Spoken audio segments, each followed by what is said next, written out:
Welcome back, episode 2. How are you, Bron? I'm all right. Excellent to hear. Yeah. And today we are talking about burnout. Burnout, yes. Now, burnout, when we first mentioned it today, I immediately thought of burnt marshmallows and now I can think of nothing else. But that's not what we're talking about today, is it, Bron? No, it's not. I have the imagery of burnt toast. Your mental imagery sounds much nicer. Yeah, I don't know how I got on the marshmallow train, but I'm solidly on it now. And I don't think I'll be satisfied until I have some marshmallows. I agree. Me too. I hope you get your marshmallows. Thank you. I hope so too. Burnout. It's what happens when you're stressed and you don't stop. And it's specific to the workplace. So it's actually not a DSM diagnosis. It is a type of workplace stress that is chronic and unrelenting. That sounds great. Yeah. It usually sucks. And for mental health professionals in particular, it's relevant because so many mental health professionals experience it, especially during this whole COVID pandemic sort of thing. That's the kind of the standard definition is kind of, basically when we're stressed and we don't stop in relation to the workplace. Yeah. Are there any other kind of concepts around burnout that you've come across? Well, it's really interesting because when I was researching this, I came across this really cool video. It was by Dr. Zubin Damania, and I'll put the link to it in the show notes. That also kind of sounds like a marshmallow. He does. The Zubin variety. Yeah. Exotic. Like maybe pineapple, like pina colada. That's how I'm imagining it. Yeah.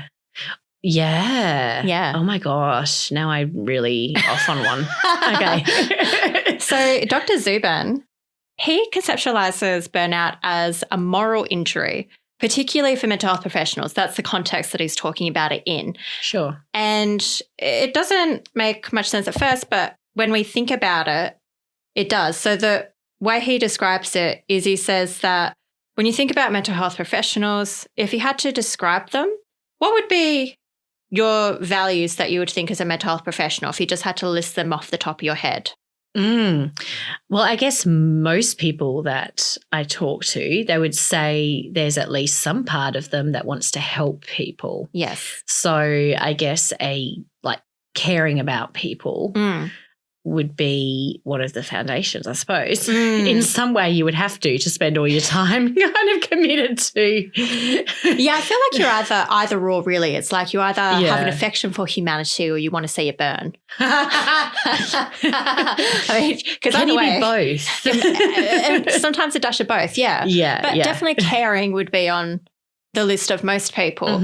So when we think about a moral injury, what Dr. Zubin says is that when mental health professionals are prevented from acting out their value of caring, this is what leads to stress and your morals are injured. So it would seem like if you're in a workplace where you have to compromise patient safety because your organisation is telling you to work faster.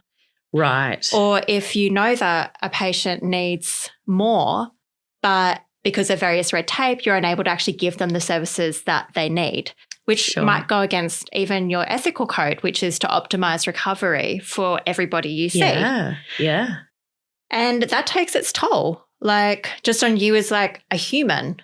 Yeah, so it's that kind of like constant dissonance or that constant like butting up against something that's not in alignment. Yes. With your values, basically. Yeah, absolutely. And I think there's the added thing in that it's hard to escape it, and that's what makes it chronic. So it's like if you say the workplace was like work faster, and then you felt like you had to compromise patient safety, but you were able to speak up and be like, hey, I'm having to do this, and management were like, oh gosh, we had no idea. We're so sorry. Please take your time. Yeah. If that happened in magical dream fairyland,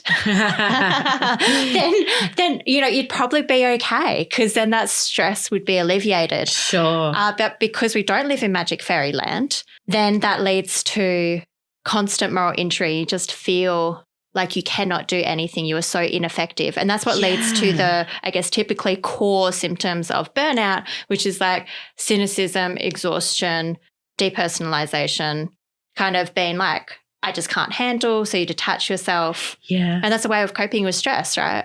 Yeah, absolutely. Because especially if you can't do anything about it, if you're finding you're having that feeling of being ineffectual, like you're trying to address what you see as a concern and there's no avenues for you to do that in a workplace. Yeah. Funding doesn't allow it. There's not enough workers, whatever. Then that is going to be exhausting. Yeah. And you're going to have to either detach or, well, just get real cynical. Yeah. Which is a form of detachment in itself. Yes. But, yeah. And it's almost like this is just coming to me now, but it could also be like even just a second moral injury for some people. Like I imagine for social workers, social justice is particularly important. Supposedly, yeah. Yeah. So like not only might you be having to compromise on something, but then you're having to be like, I'm trying to advocate, and that's also ineffective. Absolutely. Yes. Yeah. Advocacy is a core kind of part of social work, but it's not a core part of many workplaces. No. Yeah. So it kind of, all these values that you learn at uni, like social justice, self-determination, like advocacy, they're really not things that you can have the opportunity to live out in the modern workplace a lot of the time. Yeah. And so that can be quite alarming and frustrating, and you can kind of end up with this cohort that's either been there many, many years and is burnt out and highly cynical, or these new grads that are just trying their best doing the doggy paddle underwater. Yes. Little duck feet to stay afloat. And like, there's bobbing that up missing and down. middle. Yeah. Yeah, absolutely. And there's another article. I think Dr. Zubin actually took the idea of moral injury from this article, which I'll also link to in the show notes.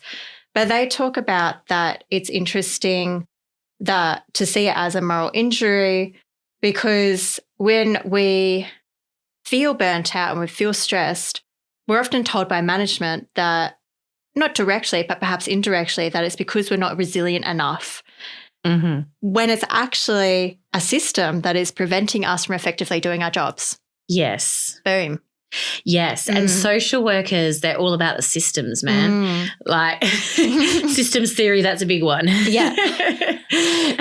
And we're always focusing on how is the system, how are our clients interacting with the system and how can we help them navigate that. We're interacting with the system too. Yes. Yeah. I guess that could be like shared empathetic kind of like shared understanding. It's like, the system sucks. The system does suck.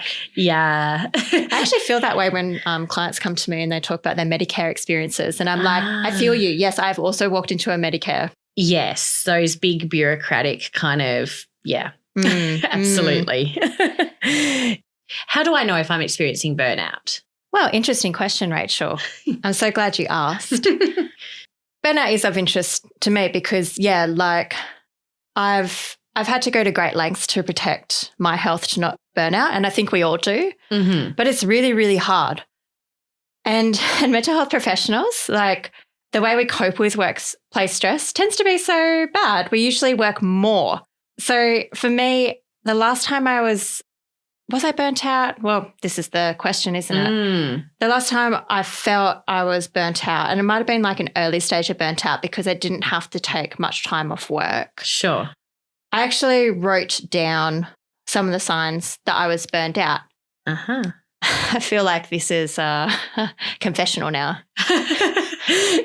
And we do have the little boxes. So it's like I'm talking to you through like this little wicker box. Yeah. For sound quality. Yeah. Because we're super professional. Yeah, we got What are they? IKEA. We've got IKEA little boxes and we've got towels over them. Yes. I'll post it on our socials. Yeah. Isn't that what people say? What's our Insta handle? Oh, our Insta handle. I did it today. It's at Mental Work Podcast. God, that was so smooth. We're amazing. Because at Mental Work Pod was already taken. The bastards. We hate them. So we couldn't be cool and like shorten the word podcast to pod, like, you know, like the cool kids. I do feel like coolness rating has dropped a few points. I know. As a result. I know. I feel really deflated. Yeah, me too. But anyway. We'll carry on. And this is the type of injustices we're talking about. Exactly. So do you want to hear? Oh, please. Yeah. Yes. I'll pick out, how many have I got? 1, 2, 3. I think I've got about 10. Okay. I mean, at its most basic, I wrote down here, feeling tireder. And is tireder a word? Oh, goodness. I say it a lot. I feel like it is. I feel like you would probably more often say, I feel more tired. I think you're correct. But look, go with it. I feel like the tireder even ties in with the feeling tireder, that I couldn't even be bothered to say more tired. Exactly. Harder to concentrate, I had. Right, yes. Do little to no prep before a session. Sorry, clients. It's because I'm tired. But also, where's the time? Yes, yeah. And I said too tired to do self-reflections. So ideally when I'm doing well at work, I will reflect after each session of therapy that I do, and I'll be like, what did I do well? What didn't I do so well? What made me stop and pause? And I use that to bring to supervision. Okay, that's a great idea. Yeah, thank you. Yeah. Yeah. But when I burnt out, nope, that goes out the window straight away. Sure. And I'll just go briefly through the other ones. So, God, it sounds so bad, but I don't care about monitoring clients' progress with questionnaires. I'm just like, not too tired. I just have enough energy for the therapy. Mm-hmm. I have an increased urge to hug clients to take away their pain. So that's what I do, I guess, like in my personal life for some people. And so, yeah, when I'm really on the verge of burnout, I'm just like, oh, this poor person crying in front of me. I wish I could just do something rather than maintain that kind of professional boundary, not to mention that they may not want to be touched. Yeah, but it's like, so I guess it's like a blurring of the lines. Yeah. Yeah, and it's more emotionally led rather than I don't know what the opposite of that is. Yeah, the opposite, yeah. Knowledge led. Yeah. And related to that, I've got written down, I disclose more personal information in sessions than necessary when I'm on the verge of burnout. Interesting. That's an interesting one. Yeah, because I guess like with psychologists, we tend to use self-disclosure in quite a purposeful way that is beneficial for the client. If it's just gratuitous for ourselves, then that's not a reason to use self-disclosure.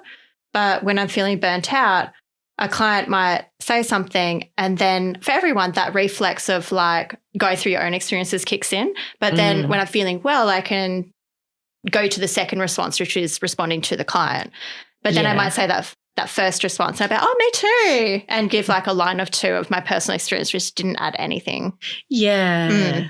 Yeah. Okay. And then, this is probably a really good one, but I find it harder to accurately assess the severity of clients. So I'm more likely to think they're not doing too bad. They don't need to see me as often, which is terrible. You can imagine that's hugely impactful. And the final one is can't be bothered following up with clients who appear to have prematurely dropped out. So when I'm feeling well, I'd otherwise send them a text message or an email, checking in on them and inviting them to another appointment. Yeah. So, yeah, those are more of my confessionals. Well, no, thank you for sharing, because it's not easy to kind of put yourself in that vulnerable space. And it highlights, though, like really how insidious kind of burnout is and how it can really creep up on us as well. And we're kind of then end up in that place before we even realise it.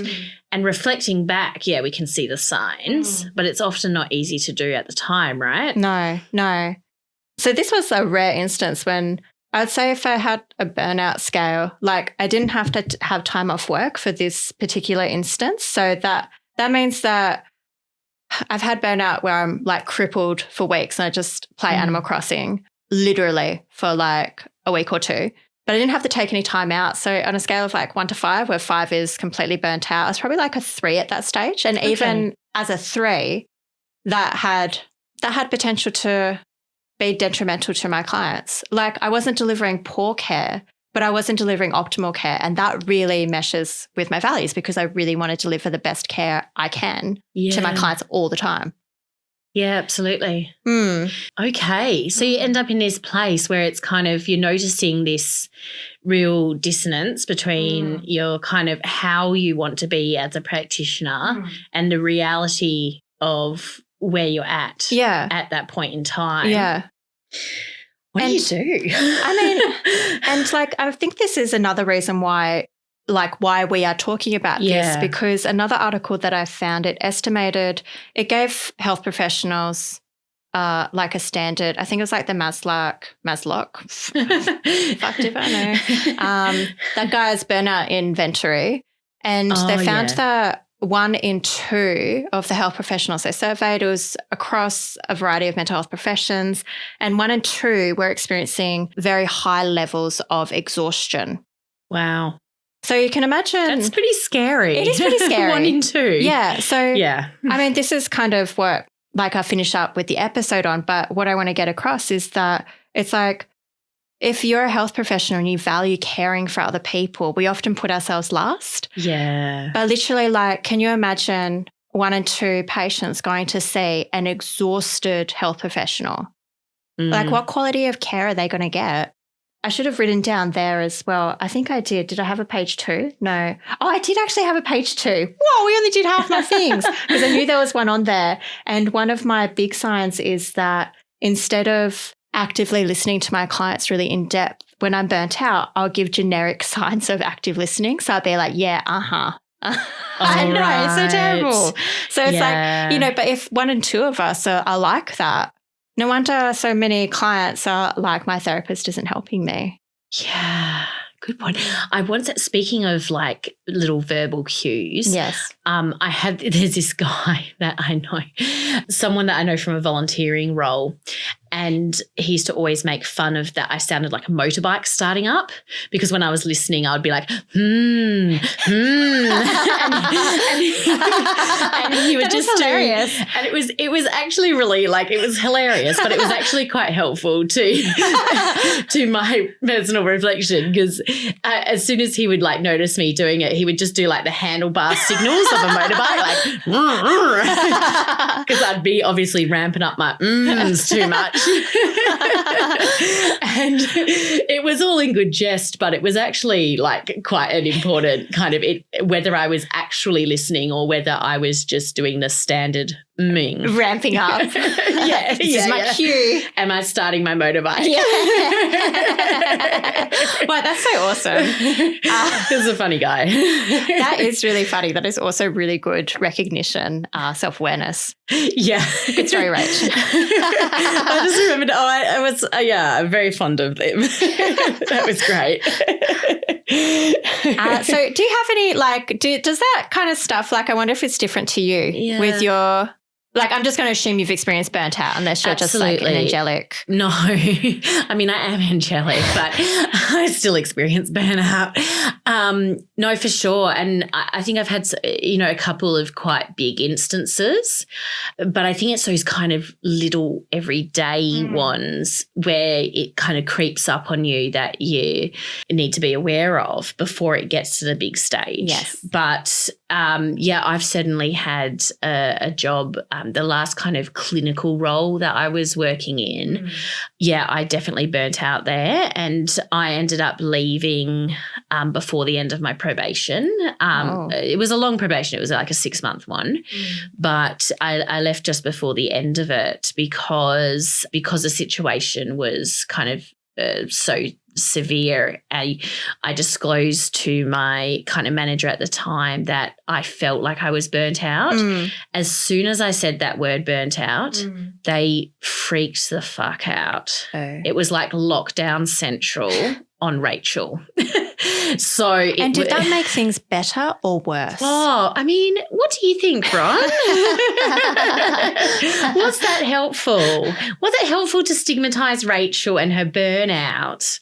So I got sent home immediately. Jesus Christ. I did not have time to pack up my desk. Oh my God. And I then was not allowed back into the workplace until I had a medical certificate saying that I was fit for work. And this was just from expressing to someone who was supposed to be my clinical manager as well as my clinical supervisor.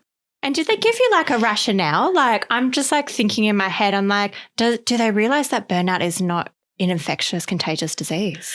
Yeah. So that's the thing. It was treated like, I mean, this was pre-COVID. Yeah. But it was like I was like hot. Yeah, I was hot off the virus. Like I was spreading it everywhere. Like, did they think they were doing you a favour? See, I still don't really know because I never actually came back to work. Okay. I quit. Damn. About a week and a half into my burnout leave. And it was a really, really hard decision for me because I was so worried about my clients. You know, I thought, I've just left them in the middle of their care. Yeah. How am I supposed to do a proper handover? How am I supposed to?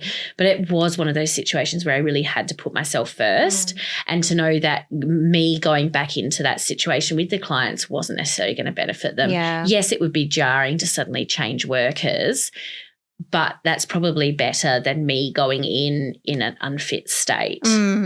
Although it definitely could have been handled in a smoother and more beneficial way to myself and the rest of my colleagues and team. Yeah.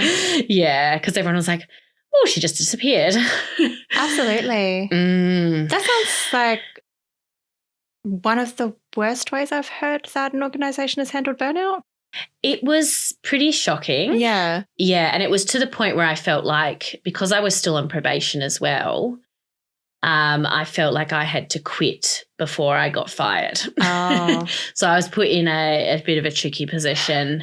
But what led up to that was really hammering down a focus on KPIs. Oh. How many hours of client hours and client contact hours you had a day. Yeah.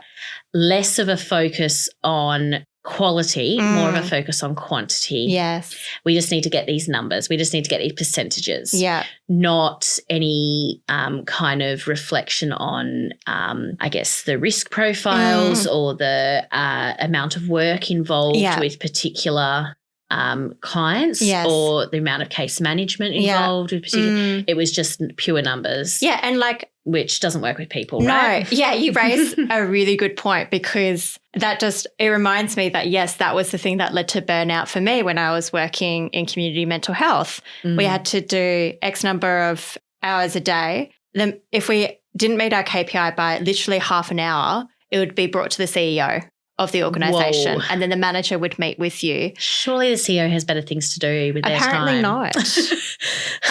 Not when it's their salary on the line, I guess, or, you know. And that was disregarding the client profile as well. So it was like you're asking us to see, I had a 6-hour KPI and was expected to see 6 clients a day. And these are people with very severely unwell. Complex trauma. And we're having to just tick a box and send them off. Oh, sorry, your hour's gone. Yeah. And And, you know, I would have people with complex trauma and I'm like, they need the time to be able to come back into their body because they are dissociated. But they didn't give a fuck. Sorry, that doesn't fit in my KPIs. Yeah. Sorry, can't get extra money out of them if they're you need to stop crying now. Yeah. So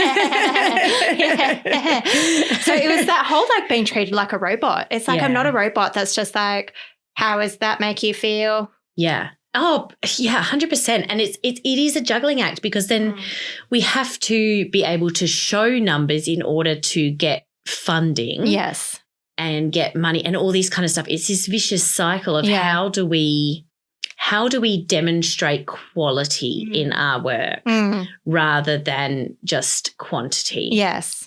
And how can funding bodies recognise that quality, and instead of just, oh, this one gets more numbers through? Because do those numbers come back around again once you put them through the 6 sessions? They're going to need another bloody 6 sessions just to cope with the first. Yeah. I mean, yeah, and that's a good point, because it is like something is wrong there, because for me it was always too much work and not enough support. Like the manager visiting me to talk about my under KPI was like, the only support, the only time they ever saw them. It's very short-sighted, right? Yes. And I thought like it doesn't take more to hire and train somebody than it does to retain them, that sort of thing, that old chestnut. So it's like, you'd think they'd look at it and be like, we've got so many people burnt out on sick leave or leaving. Surely it would be better financially if we had more support given to them, but I guess not. Yeah, it's because everything is, it's like politicians, right? Everything is just the cycle, the one cycle. Yeah. So you're just thinking about the next 4 years or the next 3 years. Or in the case of this, you're just thinking about the next quarter. Yes. What are our numbers going to look like in the next quarter? Jesus Christ. Rather than how are we actually going to build a resilient workforce and a good team and retain staff that we've put money and time into training. Yeah. And then give better outcomes to clients as well. Oh gosh, this sounds like complex. I feel for you, Rach. Like, what a bummer with your situation. Yeah, it was a real bummer. Yeah, it's something that still kind of, I guess, feels unresolved for me. But I have to say, I'm in a workplace now that is, I almost don't trust it, because they're very conscious of flexibility in working arrangements, very conscious of care for their employees, and I'm like, what's going on? Like, are you suspicious? I'm suspicious. I'm fucking suspicious. I'm like, what are they trying to catch me out on? Because I've been in so many workplaces where that has not been the case at all. Yeah. So it's interesting. Yeah. It's interesting for sure. But I guess what are the key takeaways? I mean, because it is so complex. There's so much there. Yeah. It's something that so many of us experience. Yes. It's kind of so prevalent and systemic. What do we do? Well, I don't know. Well, I do know. I did write down some things. Oh my gosh, we're not going to leave you, listener, with just the world sucks, okay, bye. So, while I was in it, when I was working for impossible employers, I really just tried to survive. I would just ignore emails from management. I set up an Outlook rule that emails from management would just go into this folder that I just wouldn't read, and that made me feel better. Okay. Yeah, I really liked that. That's managing your incoming, your incoming kind of stresses. Yeah. I would literally my heart rate would go through the roof every time I saw an email from management, and I was just like, I cannot. So I did that. So I did whatever I could to survive. I would get home and go for a walk. I would do anything I could to make sure that I was taking care of me. Because, it just sucks when you're so unwell. Our health can't suffer. And then I think I got sick of surviving, and this was one of the things that prompted me to go into my own private practice, because I figured I couldn't do much about the system. I couldn't change it. We've only got so much power, right? Yeah. We're not all fucking superheroes. Yeah. And, was that for me, I'm such a small fry as well. Small fry. Yeah. But now I'm thinking about chips now. Yeah. Oh my God, I must be really hungry. But when I worked at a hospital, I was literally the least experienced person on my team. I was the baby. And there's not much that I can do in that system. So I got out of the system quite dramatically. And I started my own business. And I think there is an element of trauma, you're saying you're suspicious of your current workplace. Yes. I'm suspicious of other psychologists because I've been burnt by a few. And so I kind of carry that around, but I also try and take care of my health as much as possible. Sure. Yeah. And I guess getting to know, for me, it was a real big step to write down those signs of burnout when I was actually in the thick of it. And I was like, what is happening for me right now? This isn't me.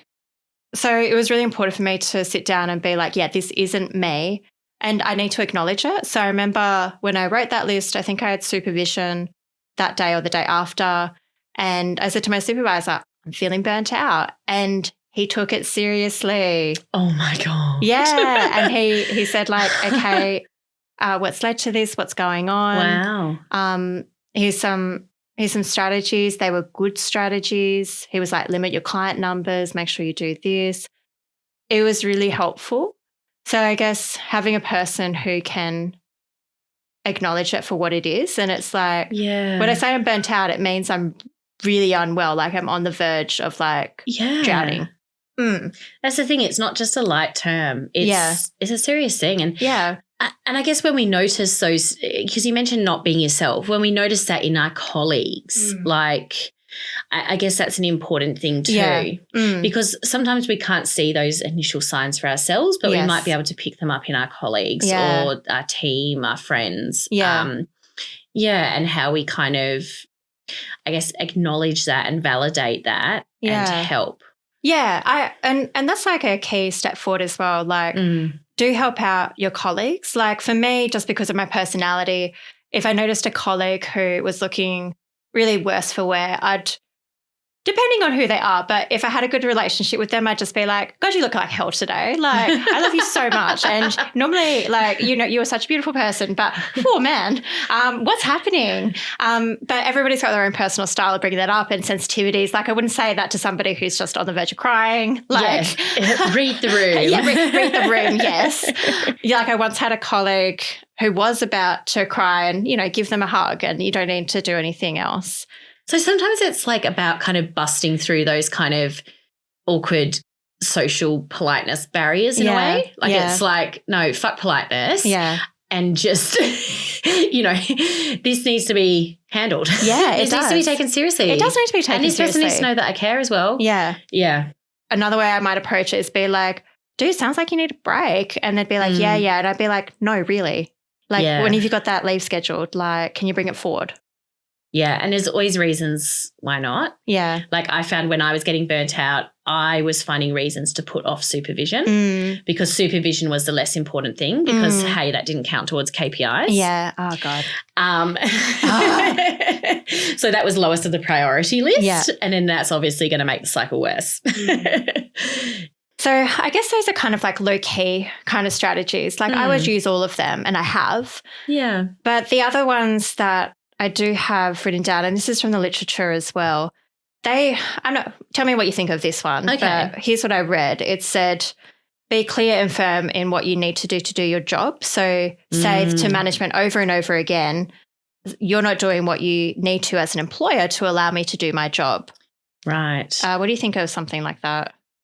It depends. It depends on the context, but that can be really hard ask when you're already feeling like you're on the road to burnout. I don't think I'd be able to do that when I'm burnt out. No. And then sometimes or often when you do ask for help, like happened to me, people treat you like you have the plague. Yeah.